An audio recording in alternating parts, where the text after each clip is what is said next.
John 5. After this there was a feast of the Jews, and Jesus went up to Jerusalem. Now there is in Jerusalem by the sheep gate a pool, in Aramaic called Bethesda, which has 5 roofed colonnades. In these lay a multitude of invalids, blind, lame, and paralyzed.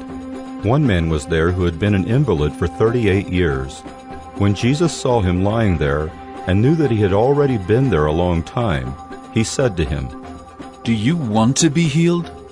The sick man answered him, "Sir, I have no one to put me into the pool when the water is stirred up, and while I'm going, another steps down before me." Jesus said to him, "Get up, take up your bed, and walk." And at once the man was healed, and he took up his bed and walked. Now that day was the Sabbath. So the Jews said to the man who had been healed, "It is the Sabbath, and it is not lawful for you to take up your bed." But he answered them, "The man who healed me, that man said to me, 'Take up your bed and walk.'" They asked him, "Who is the man who said to you, 'Take up your bed and walk'?" Now the man who had been healed did not know who it was, for Jesus had withdrawn, as there was a crowd in the place. Afterward Jesus found him in the temple and said to him, "See, you are well. Sin no more, that nothing worse may happen to you." The man went away and told the Jews that it was Jesus who had healed him. And this was why the Jews were persecuting Jesus, because he was doing these things on the Sabbath. But Jesus answered them, "My Father is working until now, and I am working." This was why the Jews were seeking all the more to kill him, because not only was he breaking the Sabbath, but he was even calling God his own Father, making himself equal with God. So Jesus said to them, "Truly, truly I say to you, the Son can do nothing of his own accord, but only what he sees the Father doing. For whatever the Father does, that the Son does likewise. For the Father loves the Son, and shows him all that he himself is doing. And greater works than these will he show him, so that you may marvel. For as the Father raises the dead and gives them life, so also the Son gives life to whom he will. The Father judges no one, but has given all judgment to the Son, that all may honor the Son, just as they honor the Father. Whoever does not honor the Son does not honor the Father who sent him. Truly, truly I say to you, whoever hears my word and believes him who sent me has eternal life.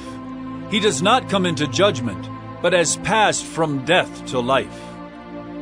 Truly, truly I say to you, an hour is coming and is now here, when the dead will hear the voice of the Son of God, and those who hear will live. For as the Father has life in himself, so he has granted the Son also to have life in himself. And he has given him authority to execute judgment, because he is the Son of Man. Do not marvel at this, for an hour is coming when all who are in the tombs will hear his voice and come out, those who have done good to the resurrection of life, and those who have done evil to the resurrection of judgment.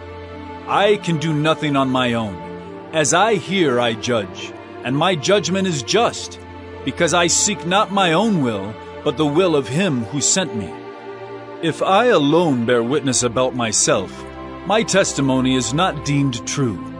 There is another who bears witness about me, and I know that the testimony that he bears about me is true. You sent to John, and he has borne witness to the truth. Not that the testimony that I receive is from man, but I say these things so that you may be saved. He was a burning and shining lamp, and you were willing to rejoice for a while in his light. But the testimony that I have is greater than that of John. For the works that the Father has given me to accomplish, the very works that I am doing, bear witness about me, that the Father has sent me. And the Father who sent me has himself borne witness about me. His voice you have never heard, his form you have never seen, and you do not have his word abiding in you, for you do not believe the one whom he has sent. You search the Scriptures because you think that in them you have eternal life. and it is they that bear witness about me.